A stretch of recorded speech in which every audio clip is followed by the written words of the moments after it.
চলমান বৈশ্বিক জ্বালানি সংকটের প্রভাবে দেশের উত্তর অঞ্চলের চাঁপাইনবাবগঞ্জের চরাঞ্চলে দেখা দিয়েছে তীব্র তেল সংকট। এতে সবচেয়ে বেশি বিপাকে পড়েছেন বোরো মৌসুমের কৃষকরা। ডিজেলের অভাবে সেচ কার্যক্রম ব্যাহত হওয়ায় ফসল উৎপাদন নিয়ে দেখা দিয়েছে অনিশ্চয়তা। ডিজেল চালিত সেচ যন্ত্র বন্ধ হয়ে যাওয়ায় অনেক জমিতে সময়মতো পানি দেওয়া যাচ্ছে না, ফলে ফসল শুকিয়ে যাওয়ার আশঙ্কা তৈরি হয়েছে।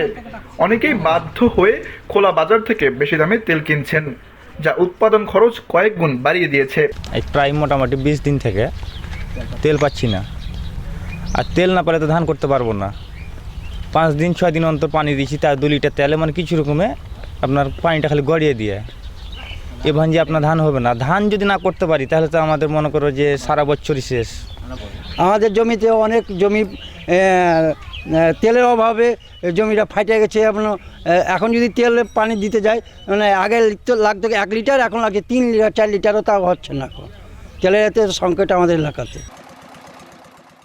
অনেক ফিলিং স্টেশনে তেল পাওয়া যাচ্ছে না বা চাহিদা অনুযায়ী সরবরাহ দেওয়া হচ্ছে না, ফলে বাধ্য হয়ে বেশি দামে তেল কিনতে হচ্ছে, যা তাদের আর্থিক চাপ বাড়াচ্ছে। সারা দেশের মতো চাঁপাইনবাবগঞ্জেও কৃষি কার্ডের মাধ্যমে জ্বালানি তেলের সরবরাহ করা হলেও প্রান্তিক কৃষকদের কাছে তা পৌঁছায় না বলেও অভিযোগ করেছেন চরাঞ্চলের কৃষকরা। তেলের সংকটের কারণ এখন ক্ষতি হচ্ছে, ধান শুকিয়ে যাচ্ছে, ধানের ফলাফল রেজাল্ট আসছে না পানির জন্য। এটা তো পানিরই ধান, পানি না দিতে পারলে ধান শুকিয়ে যাচ্ছে, ধানের অবনতি হচ্ছে, জমি ফাইটে যাচ্ছে। জমি আবার পানি 2 লিটার একদিন পানি দিলে আবার তেলটা বেশি লাগে আমাদের এলাকায়। ধরেন যে সব শ্যালো মেশিনে ধান, ফসল পানি যে কোনো জিনিস, মিল কারখানা সব জিনিস আমাদের এখানে শ্যালো মেশিনে, কিন্তু আমরা তেলের কোনো যোগাযোগ পাচ্ছি না।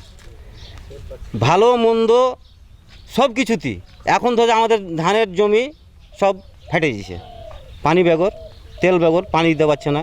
হয়তো কারো অর্থ আছে, কারোরই নাই। 9 দিন পর পানি দিচ্ছি, বুধবার বৃহস্পতিবার শুক্রবার ফের 4 দিন হয়ে গেল। 1/2 লিটার তেল আছে বাড়িতে, তেল লাগবে 5 লিটার 5.5 লিটার তেল আছে 1/2 লিটার। তেল তো দিচ্ছে না। তেল কারি দোকানে আছে তাও কইছে নাই, থেকেও কইছে নাই, না থেকেও কইছে নাই। যাচ্ছি ঘুরছি। কারণ ধান এখন 12 আনা % ধান অনাহার আছে, মানে তেল বেগুন 12 আনা। এদিকে আন্তর্জাতিক বাজারে জ্বালানির দামের অস্থিরতা এবং মধ্যপ্রাচ্যের ভূ রাজনৈতিক পরিস্থিতির কারণে বাংলাদেশের জ্বালানি আমদানি ব্যাহত হচ্ছে। কৃষি সম্প্রসারণ অধিদপ্তরের তথ্য অনুযায়ী চাঁপাইনবাবগঞ্জের চরাঞ্চলগুলোতে এবার বোরো ধান চাষ হয়েছে 29,000 হেক্টর জমিতে, যার মধ্যে চাঁপাইনবাবগঞ্জ সদর উপজেলার নারায়ণপুরে চরে চাষ হয়েছে 1,290 হেক্টর জমিতে।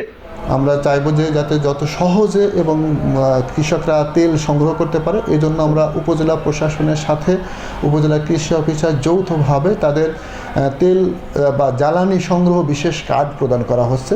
এই কার্ডের মাধ্যমে তারা যাতে নিরবিচ্ছিন্নভাবে তেল সংগ্রহ করতে পারে এবং শেষ কার্য পরিচালনা করতে পারে, যাতে ফসলের আবাদে বিঘ্ন না হয়, সেই ধরনের আমরা আপ্রাণ চেষ্টা করে যাচ্ছি। চাঁপাইনবাবগঞ্জের চরাঞ্চলের কৃষকদের জন্য এই সংকট শুধু একটি সাময়িক সমস্যা নয়, বরং টিকে থাকার লড়াই হয়ে দাঁড়িয়েছে।